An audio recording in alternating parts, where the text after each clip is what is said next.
Hello and welcome back to Let's All Laugh At, the football podcast that thrives at someone else's expense. I'm George and I'm joined by Johnny, Andrew and Dan. First one in a little while this week. How are you guys all doing?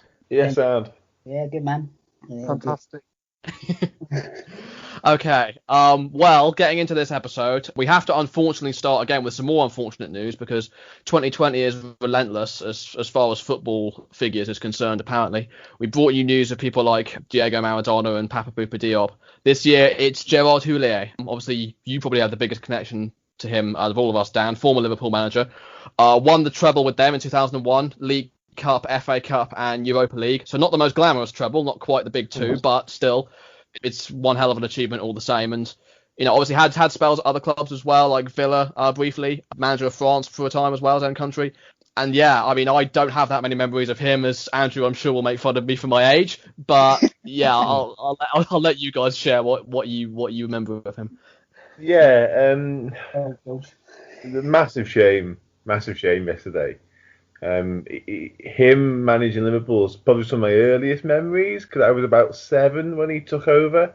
So 2001 was the year we won the treble. We actually won 5 trophies that year if you count your Super Cups and what have you, which I don't particularly. But Johnny will be happy. Count the Charity Shield as opposed to...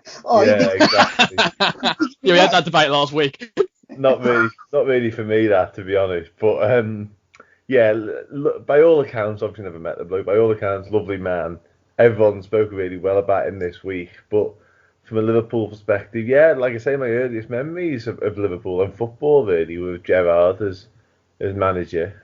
Him and Phil Thompson, massive shame when anyone, in the football world who comes across as a nice person obviously passes away. But with the Liverpool connection, a particular loss this week. So yeah, gutted obviously, but what can you do? Yeah, no, he's a good manager, Gerard Houllier. Come across as a really nice guy. I really like Danny Murphy's interview on TalkSport about him. Danny Murphy does speak a lot of crap half the time, but he's very heartfelt, and he's definitely a nice guy. Yeah, I think he doesn't. I think because obviously when he left, Liverpool went on to win the Champions League the season after. Yeah. People forget what he did.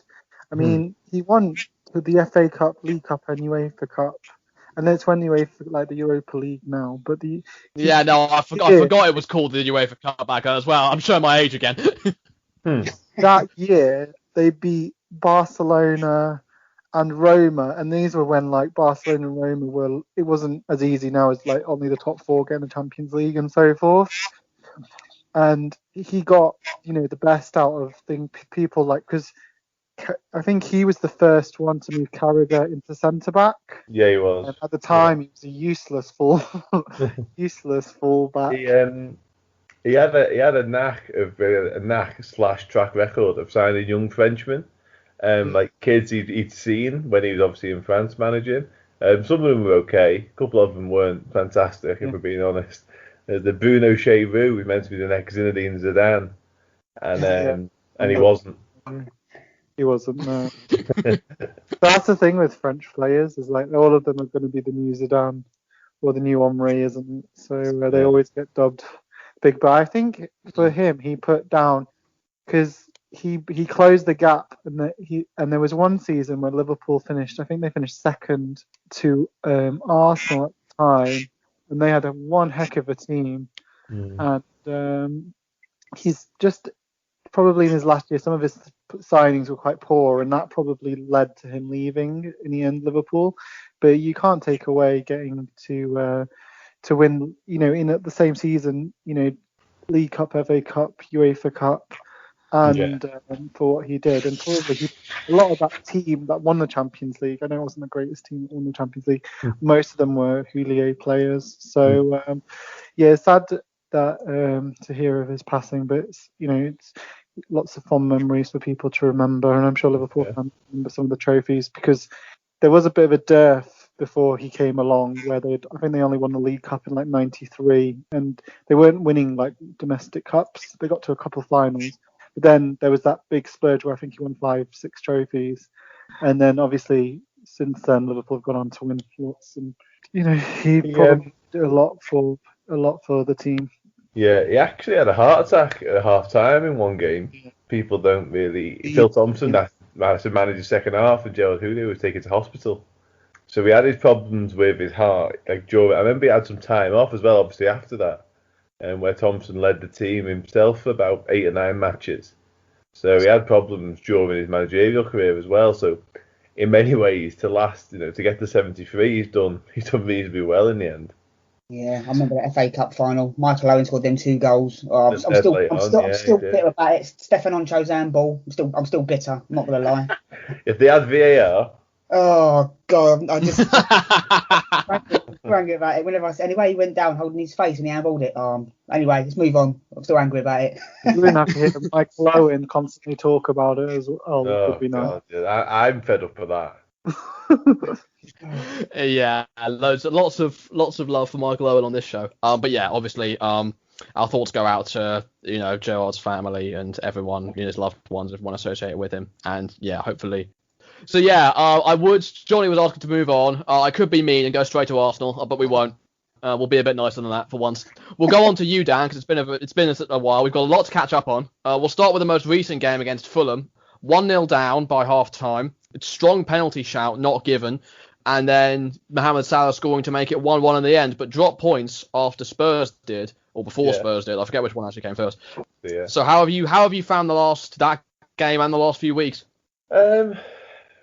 Arduous, probably, apart from the Wolves game. Do you know what? I'm at the point now whereby the fact we're still joint top is an achievement in itself. And I know people are going to get fed up with Liverpool.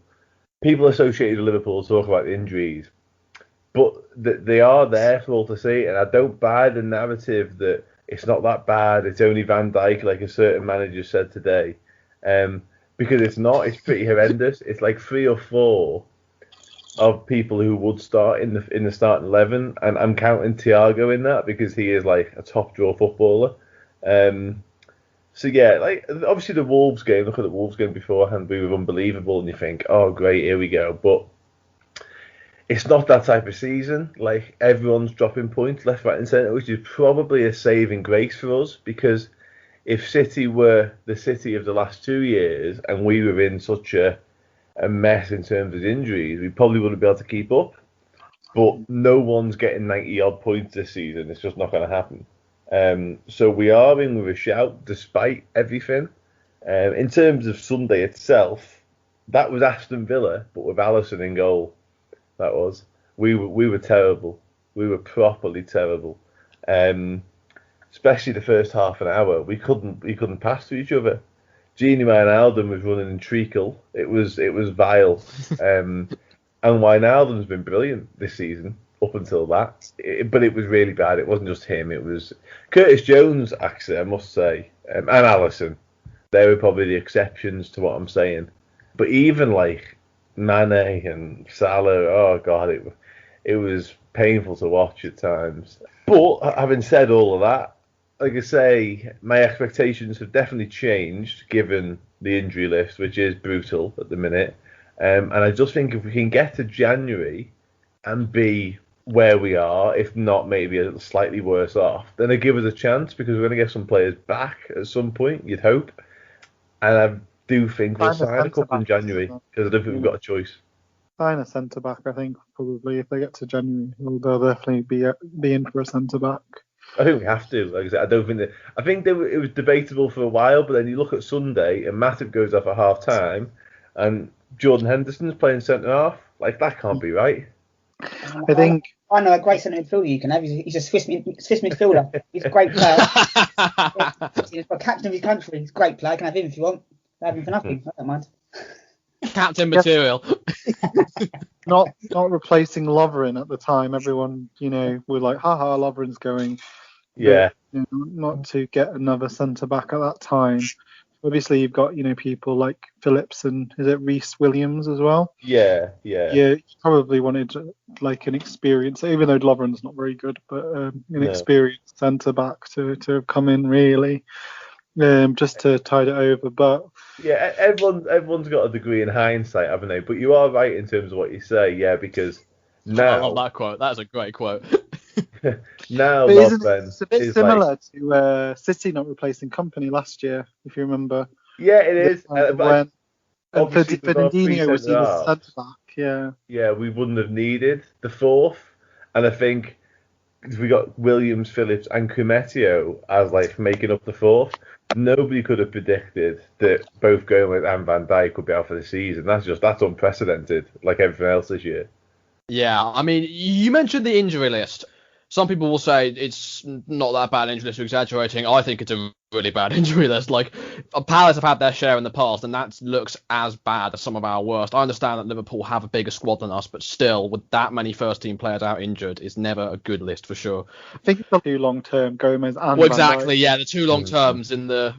I mean, in the most, arguably their most crucial players in the most crucial positions, so that's going to be the biggest blow. But I mean, Klopp's obviously the five sub the rule is ever prevalent when it comes to Liverpool and Klopp. There's been a point made about how, like, to take the Champions League for instance against Midgetland. You mean he made in a completely inconsequential game? You were already top of the group. Like there wasn't anything to lose in that game at all.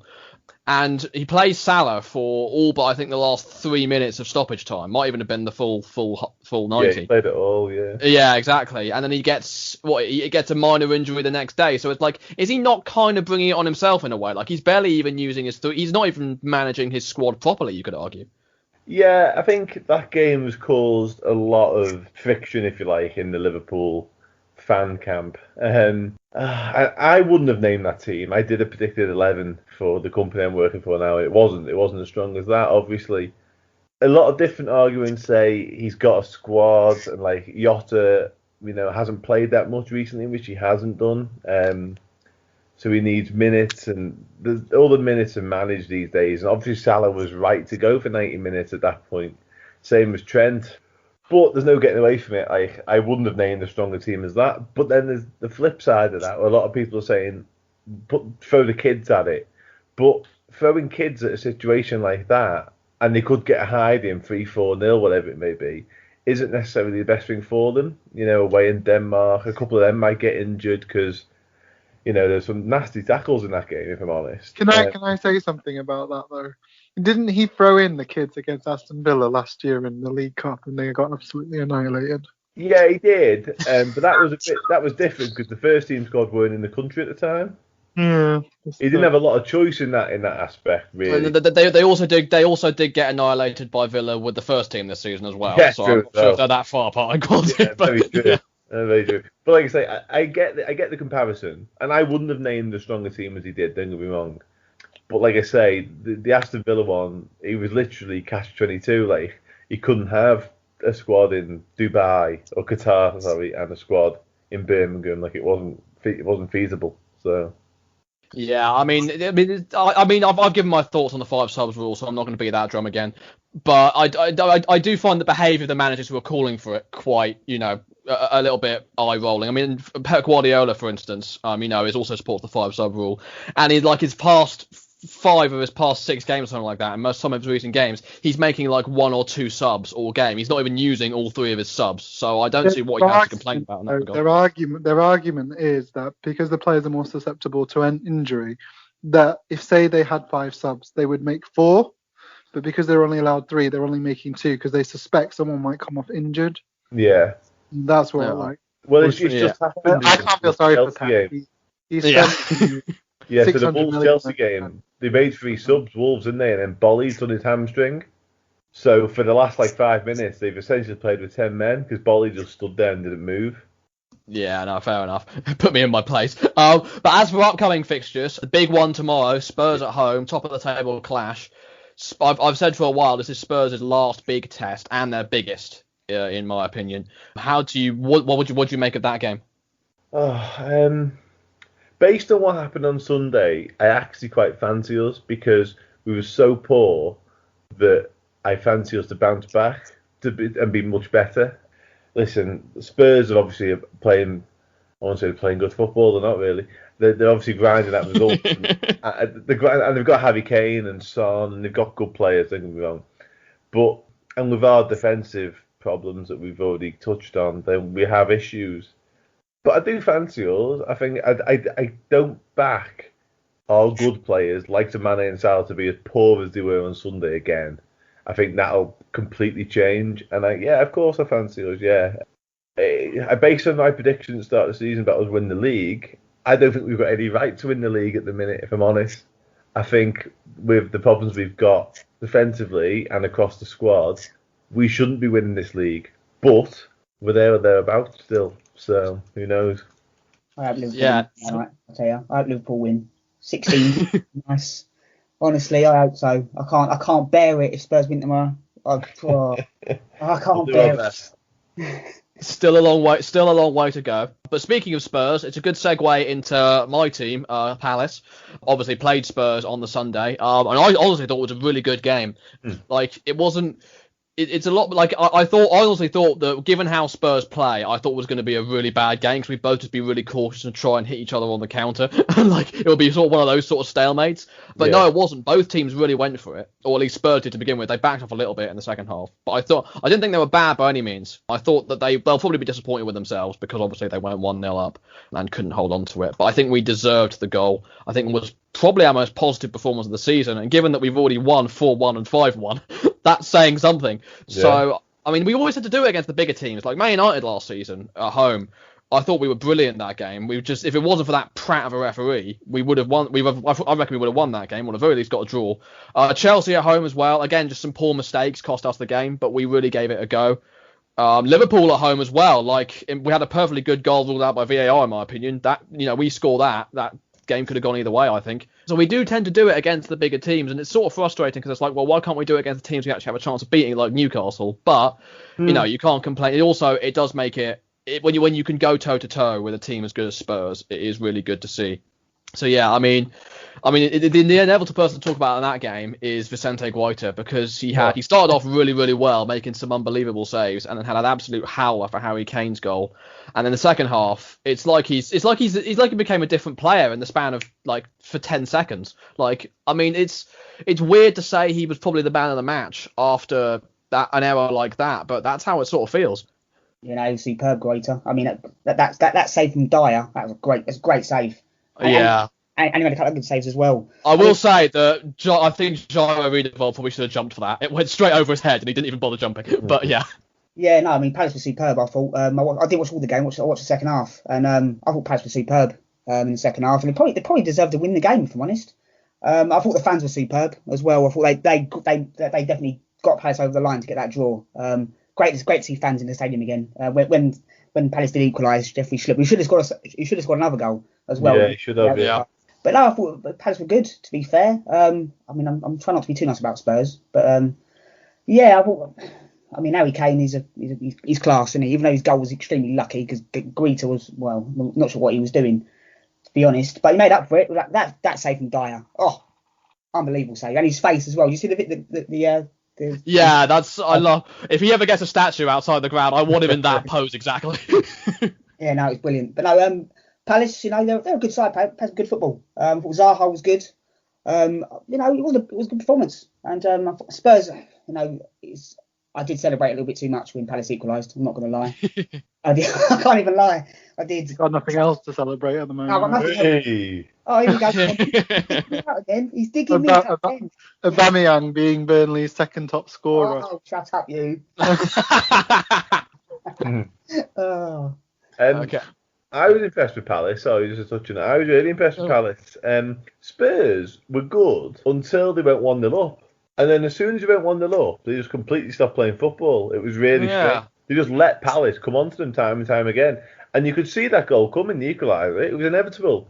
And then when it went 1-1, Spurs suddenly sparkled into life again. It was a strange tactic, if you like, for Mourinho. It's like he's got this whole sitting on 1-0 lead tag thing going on from his Chelsea days, first time round. And it's like he's trying to do it all over again. And it just creates problems, as we've seen. But as for that Guaita, he was unbelievable. Forget about the mistake. He kept you in that game. He was outstanding. But yeah, no, we've got Palace next week. Yeah, it'd be difficult. Always difficult going to Sellers, though. I never like going there. Hard place to play. You've won like the last 4 against us. I wouldn't be too worried. Something about, I think it stems back to when we should have won the league first time around. Never like going there.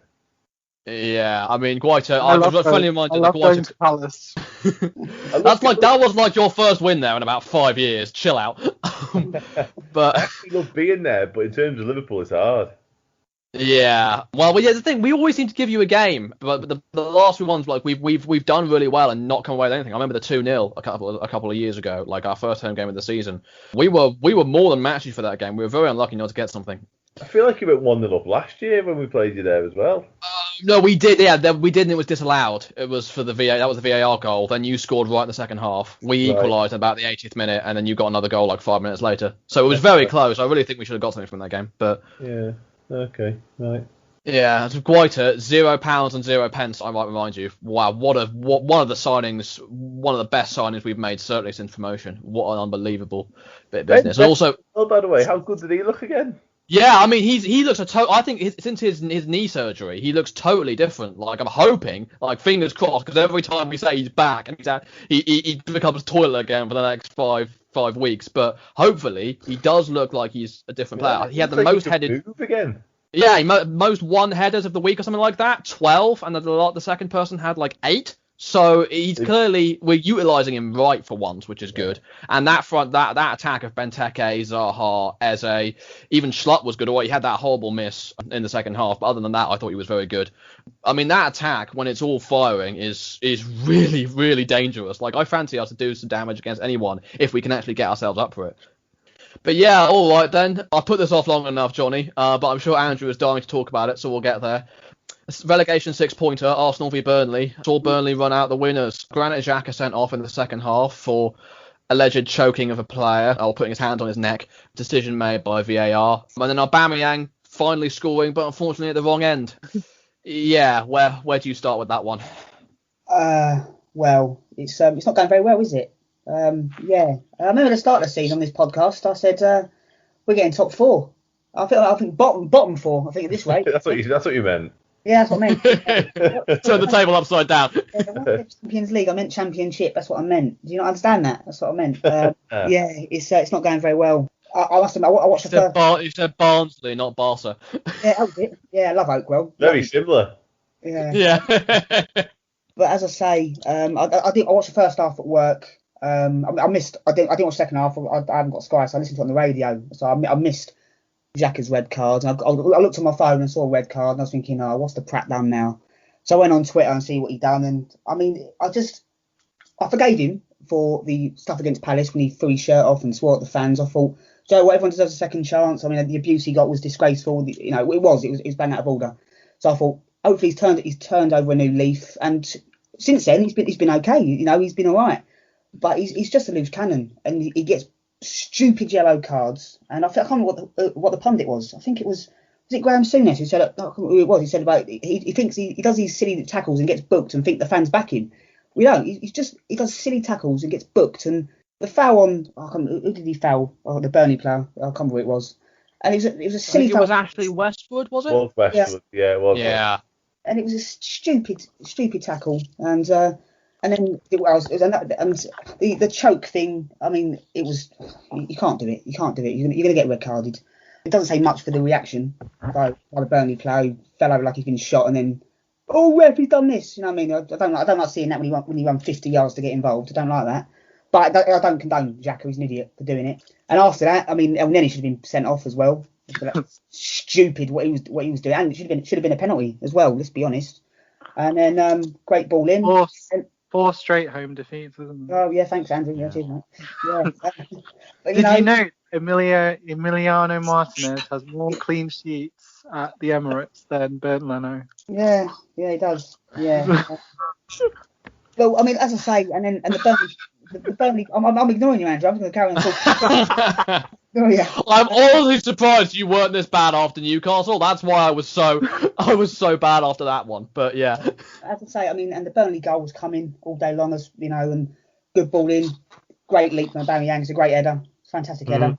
And we didn't like scoring. It was a poor performance. It was just, I don't know where we're going. I'm still backing Arteta because I don't think we can sack him because. You know, when you bring in a manager with no experience, you can't just sack him when it starts going bad because the board have backed him. You know, you can't just sack him when it's not going right. I think he has made a rod for his own back, Arteta, because he's picking players that continue to let him down. Players like Bellerin, who's absolutely useless. He hasn't got no pace. He can't pass a ball. He can't throw a ball. You've got players like honestly, you've got Xhaka, who's awful. And we've got a lot of players in that team that aren't good enough. I mean, I do like Rob Holding, but he's been at Arsenal for 5 years now, and he hasn't really improved. It's not good enough. Lacazette's got the turning circle of a double-decker bus. He's awful. He can't turn. That's another good one. Aubameyang is. I think we signed his brother, not him.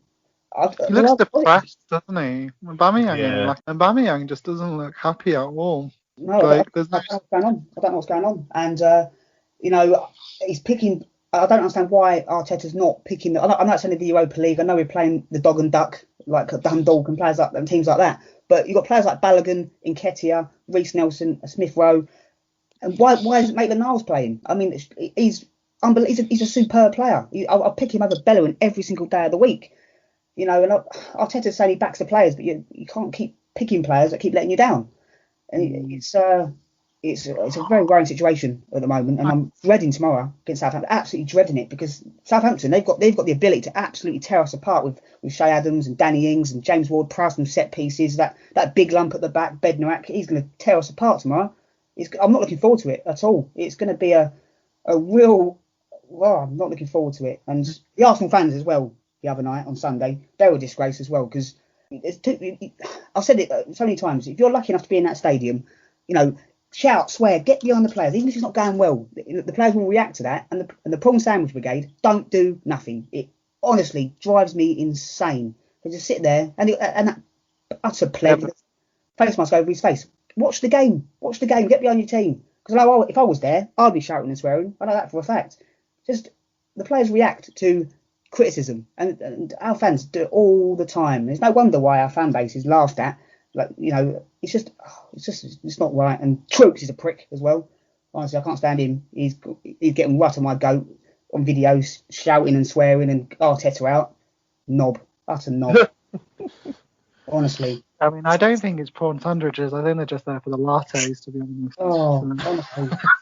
No, I mean, and I don't. I'm under no illusion that we are at the moment on form, and the way we're playing, we are in a relegation battle. I'm not stupid enough to say we are. Form like this, it's relegation form. There's no doubt about it. It's not good enough. My issue with Arteta is that Pepe gets publicly humiliated, saying, it's unacceptable and everything, whilst Xhaka gets, we're going to deal with it internally. He's showing passion. It shows he cares. I just think that's completely, if I was a player, I would be so, why are you saying one thing for Pepe and another thing for Xhaka? One cost 75-80 million pounds they have to justify, and one was Xhaka a free transfer? No, 40 million. He cost 35 million. He cost 35 million. He's okay. I think it's Willian I was thinking of. I can't even work out what position Xhaka plays. Does he play? Is he a holding midfielder?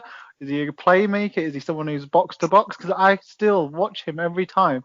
Can't decide what position he plays. And I think when you've been in 4 years and people are still trying to work that out, I think he's been there 4 years now. People are still trying to work out, is he best in a 2? Is he best in a 3? Then it's just not working. When you're playing Xhaka and El Neni together, they're both. I mean, I think El Neni's a decent player. Do you know what I mean? But together they're not good enough. They're not creative. And I like Danny Ceballos, but again, he passes. He's like Ariana Grande, side to side. He don't pass the ball forward. And it's so. I mean, I wasn't even angry on Sunday. But as the days have gone by, I've got more and more angry about the result and the way we're playing. And we've got some really difficult games coming up. I mean, games a few years. Normally we beat teams like Burnley. Burnley haven't beat us at home since 1827 or something stupid like that. I'm pretty sure football didn't exist back in 1827, but okay. Do you know what I mean? And we've got Southampton tomorrow night. Normally I go home to Southampton. We'll have a bit of that. We could lose. We've got Everton on Saturday, and Jesus Christ, Dominic Calvert will have a field day. Then we've got City in the League Cup, which I think Calvert-Lewin scored more goals than Arsenal. Yeah, and then we've we've got Chelsea. Full of stats tonight. all the anti-Arsenal stats. Oh, Andrew's been collecting them all week in preparation for this. We've got Chelsea on Boxing Day. I mean, and then we've got Brighton. Do you know what I mean? If we don't buck our ideas up, we genuinely, in a week, 2 weeks time, we could be in the relegation zone. And and that's. I'm not saying we're going to go. I don't think we'll go down because I think that's ridiculous. But we're in deep trouble at the moment. And I don't know how we're going to get out of it. Arteta needs a win because all it takes is a win against Southampton, beat Everton, and then I'm not saying we're going to be go up to 8th or 9th, and then you can look up. You can start looking up. But if you don't start getting results, I would sack him. I just think. But then again, if you sack him, you're going to get. Who do you get in? Because anybody with experience. I just think he's Big Sam. Absolutely, Big Sam. No, I mean, not Big Sam. I just think even till the end of the season, and he is not. The thing as well is he's setting you up more defensively, but you're still conceding goals and you're not creating anything. No. You had a spell. That's the thing which annoyed me about Xhaka 10 as goals well. this season they've scored, Arsenal in the Premier League. 10 goals. That's only Fulham have more goals than them. Only West Brom, Sheffield United and Burnley have less goals than Arsenal. Everyone else has scored more. And also, the thing which really annoyed me with Xhaka is you were actually, that period of the game, that was your best period, and he completely, threw it back into Burnley's favour. I just think Arteta is out of his depth, and I think the players are starting to see a bit through him, and they're using it as excuses because, why? So you lost the week before. Why play the same team that failed the week before? Why still, like you said, why still play Hector Bellerin? Why, Rob Holding, I just can't see. It's just, for me, how bad must Lieber be if Rob Holding plays every game instead of him? Just crazy. I think he will be sacked soon. Because... Well, I hate sacking managers because if Arteta, if we lose tomorrow night, which is a good possibility, and then we lose to Everton, will the board react? And Ed did come out with that ridiculous quotes today saying that it's a beautiful future. I don't know what game he's watching. Do you think now? I think one thing that this period of Emery and Arteta is making people probably appreciate what Arsene Wenger did. Yeah, I agree with that. It's not that easy. It's not that easy, is it? It's completely gone. Yeah. I think it's very similar to David Moyes at United, that they had someone so solid and then they lost it and they were like, oh, it's so fine, we've got a new manager, fresh ideas, we time for change, and they're realizing actually Wenger was doing well because a lot of those players are the same players he had. So oh yeah. I'm gonna cut you guys off here because you're doing my job for me now, Andrew. I want to bring Dan in on this because he hasn't had much time to talk. We've had this talk about Arsenal being. I certainly this season I don't see Arsenal as a top club anymore. I don't see them in the same league as even Leicester, in my opinion. I think they've sort of shuffled their way into that top 6, and Arsenal are a million ways away from that. I mean, Liverpool have had their sort of spells in this sort of position, particularly under your boy Roy Hodgson. How do you, I mean, when you have a club of that stature with expectations so high, how do you dig yourself out of that position? Oh, it's so difficult, as you say. We've been there, and it wasn't just on the field. We had a lot of problems off the field as well at the time with the previous owners, and we were lucky, if I'm honest with you. The thing is, with a club like Liverpool and like Arsenal, there'll always be someone, whether it be in the ownership ranks or the manager position, that will be willing to take the job on. So, for instance, FSG bought our club based on what the club was and what the club could do, and Arsenal are in the same position. For instance, if they were to sack Arteta tomorrow, they're not looking at Sam Allardyce and Tony Pulis if he was available. They're not looking at that type of manager. They're still going to get Allegri, who was at Juventus, Julian Favre's just been sacked by Dortmund, someone of that sort of calibre, because that's the football club they are. They're not, as much as Johnny's right, they are in a relegation fight, like we were under Hodgson. Their next manager is still going to be someone with some sort of gravitas. It's Arsenal. But it just takes time. But what you've got to remember is, from Johnny's point of view, I'm going to perk him up a little bit here, is, like I say, Liverpool were in that position for quite a number of years. in and out. We were particularly bad at one point when the club was nearly in administration and all kinds. But the fact of the matter is they are Arsenal Football Club, and that will always attract, like I say, either managers or players of a calibre to get you out of that situation. And we were lucky because we got took over, and then within 3 years we hired Jurgen Klopp. So that will happen, maybe not necessarily that exactly, but that'll happen for Arsenal as well, because the too good to go down thing doesn't exist. We've seen that in the past, but as a football club, that doesn't happen to Arsenal, in my opinion. Yeah. Do you not think there was a certain desire there with Liverpool? Because obviously you changed ownership for starters. Yeah. You were sold off, and then you had new owners come in with more ambition. Do you not worry under Arsenal's current stature? And Johnny, obviously this applies to you as well, since you know them a lot better. Do you not worry that they're not necessarily the sort of owners that would make that change, and they would even if they did, it would be they wouldn't quite be able to drag themselves back up to where they are because the investment just hasn't been good enough recently. Even though they have back their managers, they clearly need to do more. So are they just going to fall short? No, I don't think so. I think it's a very similar model, to be honest with you. They're both American for a start. I think it's a very similar sort of way the two clubs have run. Our owners, make no bones about it, they're in it for commercial profit. They want to make money at Liverpool Football Club. But in doing that, they know that on-field success is what brings that. And I imagine the Arsenal owners are in a very similar boat. They might not be as ambitious, which is a problem they've got to deal with. But I do think they're in it for the right reasons in terms of wanting the on-field success. Because if they were to get relegated, say, all of a sudden all the commercial money that they want falls through the floor anyway. So that's no good.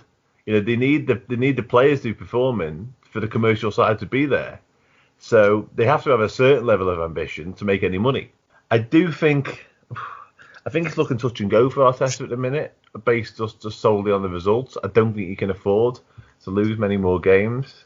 What I will say, a slightly sideways look at it, early in the season when Arsenal were winning games, and they won the Liverpool game in the Carabao Cup, I think, this is a very strange way of looking at things, they almost celebrated too much, Arsenal, if that makes sense. I think Arteta is a big catalyst behind that, and I think he lets his team and himself get too high, and that can be a problem. If you get too carried away with things that don't really mean that much, you're also going to get really low when things are bad, and he might just be in that little situation at the moment. Yeah, you're probably right. Let's be fair. He needs a win. Desperately needs a win tomorrow night. Because let's say, if we win tomorrow night, and it's a big if, buts and maybes, we could go on a little run. We could beat. We should beat Southampton. We should. I think with Arteta, and I know it's only the Europa League. We've played Mickey Mouse teams, but we have won 6 out of 6. I know it's a bit all laugh and go. We've played Dog and Duck and Mordor and Narnia and teams that no one's ever heard of. But we have won 6 out of 6. And do you not think that makes it a little bit stranger that your Premier League form is so poor then? Yeah, it is strange. I don't know why. And as I said earlier, it's because you're in a terrible Europa League group. They are. They're winning games of football. The group you're in is absolutely shocking. At least Rangers' group had some decent teams. Yeah, that was quite difficult. Yeah. Yeah, your group was Dundalk, Austria, Vienna, or someone else. I think the test will be when you play Benfica. Yeah, absolutely. And we are winning games in the Europa League, and I want a trophy. So if we finish 12th and win the Europa League, I'll take every single day of the week. That's Champions League football, that as well. Yeah, I'll take every day of the week. Win the league, win the League Cup and win the Europa League. Finish 12th. Spurs win nothing. You finish second, you've won nothing. There you go. I'll take that every single day of the week. But it's a long way off. But he needs a win tomorrow night. It's massive, and I think he's got to drop certain players. I mean, do you drop Aubameyang? Do you drop? I'd personally drop him.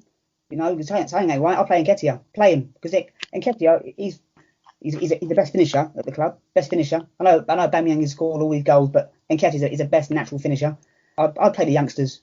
Because they're doing well in the Europa League on the big stage. I know I say it's Europa League, but you only beat what's in front of you. And Benfica's a big game, and I think I'm not looking forward to that, to be honest. But who knows? But it's a big game tomorrow night. So if we lose that, then next week I might be saying Arteta out. But I don't know. I won't ever say that. No, I was Wenger out. because it went on for too long. I was Emery out because he was woeful. But you know what, right? That's a very good point with the Emery thing, just to finish off. Because if this was Emery now in charge, he'd be gone. Oh, Yeah. No, I think it's the legend thing, isn't it? I think the language was the issue with Emery as well. People Yeah. didn't really understand him. Yeah, the whole good evening. Yeah, who knows? Yeah. Yeah. Well, you won't want you're never going to say to sack Arteta. You know, we'll see how that ages in a month's time. Yeah. Tony Pulis would never leave Sheffield Wednesday for Arsenal at the moment. You know what? I think that would be peak 2020, wouldn't it? If Tony Pulis managed Arsenal, Jesus. Oh man, just one last surprise, pull it out the bag. Bring like Ryan Shawcross as well. That'd be great, wouldn't it? Love that. Oh, but could you just imagine? The fans would actually. I think your fan base would actually explode if that happens, like unironically. Oh, it'd be funny that, wouldn't it? Yeah. Well, anyways, Andrew, we've had our chance to laugh at everyone else. Unfortunately, you're the only team of our teams that actually won this week, so no wonder you're chipper. 2-1 against West Brom, as per, not the most exciting game, but you got the job done and heaped a lot more pressure on Slaven Village. Yeah, I mean, it was another win, really. Great start to the game. Almiron scoring after, I think, 19 seconds. Joe Linton with the assist, so who knows, he might be turning a very small corner. I don't think he's going to do it. He still missed a real sitter as well when he did really good build-up with it. But yeah, 3 points. So glad that Dwight Gale came back and scored.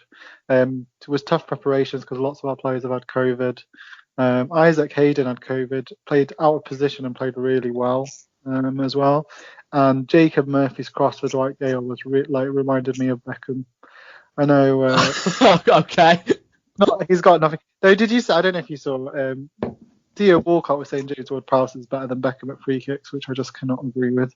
But yeah, I think for us, it's again, it's just putting a gap between the teams from 15th and below who might be in a relegation battle. So yeah, 9 points clear of Fulham currently, and also 8 better goal difference. So I think if we win our game in hand, we're 5 points off the top. Yeah, it's mental. Like Crazy. we are closer to top spot than we are to the bottom 3. Like, it's unbelievable. It's crazy. It's a weird season.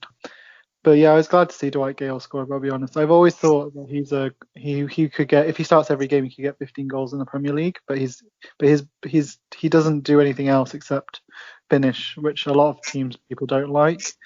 But yeah, for us it was a good result, and hopefully we can. Leeds are a bit out of form at the moment. We're playing them tomorrow, but I have a feeling they might beat us. Yeah, and for West Brom, currently 1-1 against City, I should say, by the way. A Ruben Diaz own goal, giving them the lead, giving them the setting them on level terms, excuse me. So there's more of Man City's money down the drain. But yeah, it's that bottom 4, or bottom 5, I suppose, if you want to put Brighton in there, because they're only 2 points above Fulham, is getting ever tighter. 6 as well, with Arsenal. Yeah. Got there first, Andrew. Got there first. Well, it's getting ever tighter. The others are slowly but surely picking up points, so I'm hoping this is one of those other battles that goes down to the wire, but we're not a part of because they're always the best to watch. Yeah, I mean, for me, I just don't. I don't think we will get relegated this season because I feel there are worse teams in. But Sheffield United are atrocious at the moment. I think they really need to look at. They bought Ryan Brewster in, and they literally just put him on the bench and don't use him. Why buy him in the first place? Especially when you play long ball. He's tiny. It's just. I think they'll look back on some of their recruitment because at the moment, I mean, 1 point from 12, they could go down as one of the worst Premier League sides ever at the moment on this current trajectory. I'm sure they might pick up a little bit. I think their biggest thing, and everyone noticed it with the lockdown, is when they didn't have the fans. They really missed those Bramall Lane games. But now they're just devoid of confidence, and McBurney and Billy Sharp are just not going to score goals for them now, and they're going to really struggle, aren't they?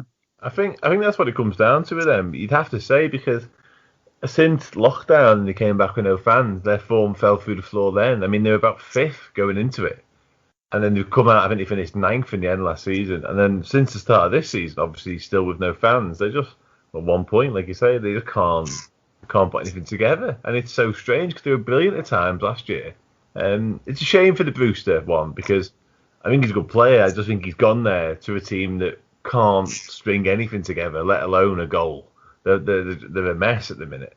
I don't think they'll sack Wilder in the slightest. I don't think that happens. Tell you what I did see before, Daniel Sturridge was putting like one of his individual training sessions up, if you like, and it just dawned on me that he should go to Sheffield United because he will still score goals in the Premier League if you can get him playing.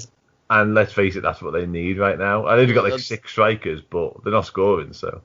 Yeah, another Michael Edwards masterclass as far as Brewster is concerned. I mean, my God, like, talk about a bullet dodged as far as we're concerned. Although I think he probably would have done better for us because we do keep it on the ground more than Sheffield United. Although we're hardly the most attacking team either. But for the money involved, oh God, yeah. Yeah, no, 100%. Yeah. So yeah, we're finally here. Let's all laugh at. Took us a while, but we've got more nominations this week. So we'll start with you, Johnny. Probably slightly more predictable, but we'll see what you've got. I don't actually have anything, to be honest. I've been so pissed off with Arsenal. I've not even thought about it, to be honest. I've got nothing. I'll laugh at Arsenal, just how pathetic we are. Arsenal or Granit Xhaka? Oh, but I can't laugh at Granit because he's annoyed me. We're not talking, me and Granit. We're not talking. Yeah, it's just I've got nothing. You know what? I'll laugh at Spurs for throwing away a lead. There you go. I'll have some of that. Hugo Lloris. I'll laugh at him. Yeah, definitely haven't painted a target on yourself there after losing to Burn. But there you go. Your funeral. All right, Andrew, what have you got? My favourite pundit, Patrice Evra. I just think he's so good at breaking people's confidence and just having no filter, and just telling them the story about Thierry Henry switching the TV off when he saw Granit Xhaka as captain. Just made me I was like, oh my God, I can't believe he said that live on TV. I'm pretty sure Thierry Henry was ringing him saying, why did you say this? Yeah.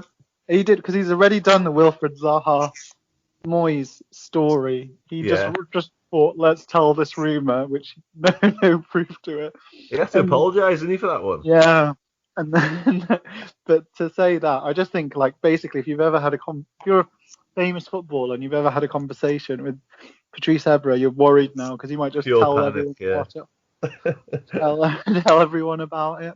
Yeah, so Patrice, I think we all know Thierry Henry probably thinks Granit Xhaka is rubbish, but yeah, it's good to hear from the horse's mouth. So he definitely does. So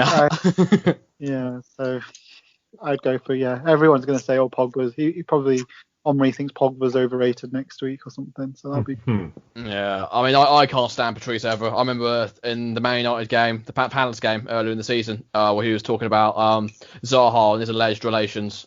Again, it's just totally no evidence, all baseless claims. He's just saying it on TV, so live on air. Sky even had to apologise for it. So yeah. I think he's so bitter. You can tell his bias for United, and other teams that he doesn't like. So I'm not a fan of him as a pundit at all. I'd say talking of pundits though, I thought Alex Scott on Match of the Day was absolutely brilliant. A lot of people don't like her. I can't think why, but I think she's really great. Every time I hear her speak, she makes talk sense.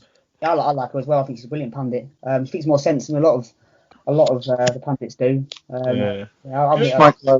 We're really edging towards, I think. You say about the bias thing there with Patrice Evra. I think we're edging towards a time where that doesn't matter anymore. It used to be you've got to be quite neutral as a pundit or a commentator. I don't think that's going to matter in a couple of years' time. You look at Carragher and Neville already. They obviously have bias towards certain clubs. Well, yeah, but I mean that's fine in terms of a banter sense. Gary Neville making the joke. That's becoming more and more acceptable and more the norm. I don't think the whole you've got to be neutral sort of situation is gonna be the thing anymore at all. Well, I think there's a difference between being neutral and just really unfair criticism. And I agree. I agree points with what you're saying. I just think, like I say, I do believe that at a certain time that'll just be the norm. Yeah, no, I totally agree. I mean, Ian Wright whacked his lyrical about Palace every chance he get, which I more than appreciate. So I don't mind. That, yeah, exactly. I don't mind commentators having a bit of personality and sticking with their team, but do it there's a right and a wrong way to do it, and Evra for me just crosses the line. Gary Neville is why does he's saying the truth about Arsenal? I didn't get. It's not that Arsenal comment I have a problem with. It's just a lot of the other stuff he said. The Zaha stuff that he's talking about. It is infuriating when it's against your team in particular. I know what you mean. Yeah, It yeah. is infuriating. We're probably letting our own bias He show a little bit. despises Liverpool. I mean, Like, I'll be honest, Liverpool are on every pundit when I was growing up was Liverpool, wasn't it? It was Hansen, Lawrenson. Like, do you know what? I, Like, they were, but do you know the two names you've mentioned there? And I've said this in the past. Like, they were two of like the better footballers of the era. So yeah, they kind of have to get them sort of people in. Hansen is the best pundit still, in my opinion. Like for just the way he was and everything. Yeah. I maybe it's nostalgia, but that's like I felt like I learned a lot. I think he brought on punditry quite a bit. I think Gary Neville is very good at the moment. Jamie Carragher just talks too fast for me, but but Jamie Carragher is the most. I don't know if you guys saw the Sky Sports quizzes. His knowledge of football is ridiculous. Like I thought I knew a lot about football. He can name like the scorers of the UEFA Cup semi-final in 1984. Yeah. That makes me like him a bit more. Yeah, his knowledge of football is incredible. Like I feel for me at the moment, if you're asking me who are the best pundits out there, I would say probably Gary Neville and tough one, isn't it? The other ones. Yeah, I'd probably say Gary Neville. I haven't been watching BN Sports, and I'll tell you who's a good pundit. Nigel de Jong. Oh yeah. Yeah, he's very good actually. He does his research. I think as well about Micah Richards, aren't they, in a minute? And I'm not sure. Micah Richards laughs. I think he's quite good. I like Micah Richards. He laughs a lot, yeah, but yeah, I don't tune in for that. No, I wouldn't tune in for it, but I do think it's like it's nice to be around like happiness and stuff like that. Yeah, it is. Yeah, I get that. And so I do like. I don't know why you've come on this show then. Compared to Roy Keane, it's chalk and cheese, isn't it? Oh, Roy Keane as well is fantastic. He knows what he's saying all the time. Like he knows he's like annoying. Graham Souness is probably the worst pundit, but I'm very biased. Paul Pogba says that as well. In Graham Souness's eyes, Paul Pogba's the cause of COVID. Yeah, it's okay. Well, Anyway. we'll move on to you then, Dan. What have you got? Yeah, mine's quite fresh in the memory. It's Jose Mourinho from today. Yeah, I had a feeling. And yeah, I'm not his biggest fan anyway, as we know. Although I do respect him as a football manager, even though I only think he's got one way of doing it. Yeah, it's just not true. Like, and listen, I know every team has injuries and teams go through phases of having more injuries than another and blah, blah, blah, blah. But this injury problem Liverpool have right now isn't normal. Like he said today, we've only got one injury. Now, I count about 9 from the first team squad. And he started naming like kids who he's got injured, like under 23s and what have you. But they don't play first team football for him. Like, it's just, again, it's chalk and cheese what he's talking about. It's his usual man games. We shouldn't buy into it, but I have. So does Jose Mourinho. I've got another one actually. Danny Drinkwater. Oh my God. Oh, I've seen that. Yeah. England international won the Premier League, was a £30 million signing, and starts a fight with a 16-year-old who's just done his GCSEs. Love that. Absolutely. Petr checking goal as well. For the what is that? Yeah, Petr checking goal was hilarious. Yeah. But did you see the fella who like stuck up for the kid on the floor? Yeah. He was massive. He was massive, yeah. Danny Drinkwater is incredible fall from grace so quickly from a league winner, an England player, to being, it's not the first time. I think he went on loan to Burnley. Yeah, Villa. Went to Villa. Yeah. He headbutted someone, didn't he, at Villa? Drink driving as well, and also another shout for let's all Jack Grealish. Jack Grealish driving. Yeah. To be fair, it was a few months ago now, but he's just been charged for it today. Did anyone see the other thing? Oh, we're turning into a let's all laugh at fest here. Go on. The Jack Grealish thing, though. Has anyone seen the picture from this week? No. Oh no, I saw that. Yeah, no, I saw that. Yeah, interesting. Yeah, we were going to bring it up last week, but I wasn't sure. No, yeah, but we have now. interesting. So. Yeah, yeah. Certainly, with Danny Drinkwater, I think he was just very lucky to have N'Golo Kante next to him during that season. I think it's pretty obvious who did all the work. Not that he was terrible that season, but it's he's very clearly. I thought he was really good. In terms of finding Vardy and stuff, but his fall from grace, yeah. I mean, Jack Grealish's driving's made me feel much better about my driving. Me too. I haven't even got my license yet, so. He was very pissed at the time, I think, though. So. Who would have thought Jack Grealish banned for diving?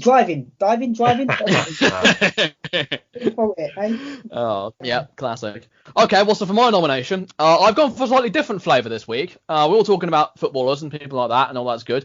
I've gone for more of a more obscure choice. There's a bloke on Twitter, I don't know if you know him, he's called George Pavlou, at the Armani Coach. Drop him a follow if you don't. So, during the Crystal Palace game, we mentioned Vicente Guaito and that horrible mistake, which was a bad mistake to be fair, tweeted right after that goal, tweeted, we should let Guaita go at the end of his contract, not even joking, Viva Jack Butland. And then first of all, the abuse I got was unbelievable, and rightly so, because that's it was quite something else, and then he goes on to have a second half like that and probably gets man of the match, and all of a sudden I'm making myself look like a total mug, and I'm glad, because I love it when players prove me wrong and actually do well. But that was pretty instant, though, wasn't it?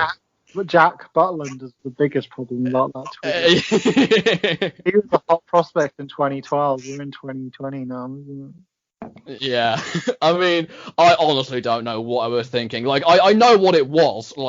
I was bigging him up, saying because there was talks of us dropping him for a little while because he'd been a bit average before this game, and he would made those 2 great saves, and I was like, anyone that said to drop him, get in the bin, and then he literally 1 minute later he goes and does that, and I'm sitting there looking a right mug. So I just decided to make a bigger mug of myself, apparently, and I just rage tweet. Don't ever tweet and watch while you're watching a game. That's the great go away to take away from this, because you will say something that you regret. And I'm not deleting this because it's immortal. It should go in a museum. But yeah, that's easily my worst take of all time. And I'm so honestly, go to that. To some of the slack that you get on that. Some of the replies is something else. Yeah, I think my favourite tweet was when Ivan Gazidis said moving to the Emirates will make Arsenal like Bayern Munich. Oh, here he goes again. Digging us out again. Oh. You can't help yourself, can you? You just can't help yourself. We'll be competing. He meant Barnsley. I've made that joke already, mate. Heard him. Yeah, it wasn't the new camp, it was the new den. That's what he was on about. Honestly. It really works, don't they, these championship references? They really work. Yeah. There's a lot of them. Oh, I can't wait. Yeah, Rotherham away. Oh, I can't wait. Looking forward to that. Oh. They'll get better. Yeah, it's the red seats. It makes you think it's Wembley. Yeah. Oh, God, if we lose tomorrow night, that's it. I wouldn't really look too much into tomorrow night. That's tough, that. Yeah, Southampton, I would not. I'm honestly amazed we beat them on the first day. That's a really tough game. No, the bad thing, though, boys, the bad thing is tomorrow night we've got Theo Walcott coming back to the Emirates. Theo Walcott. Oh, man. And on Saturday, it's Alex Iwobi. Oh, you know what's happened, didn't you? He's going to turn into pink Perlo on Saturday. Yeah. All right, then. Well, as for who do we want to go for this week, then? Danny Drinkwater. Yeah, that is funny. That is amusing. Danny Drinkwater thing was funny. All right, then. Yeah, it was. Yeah, go on. Yeah, it's always Patrice Evra as well was quite funny.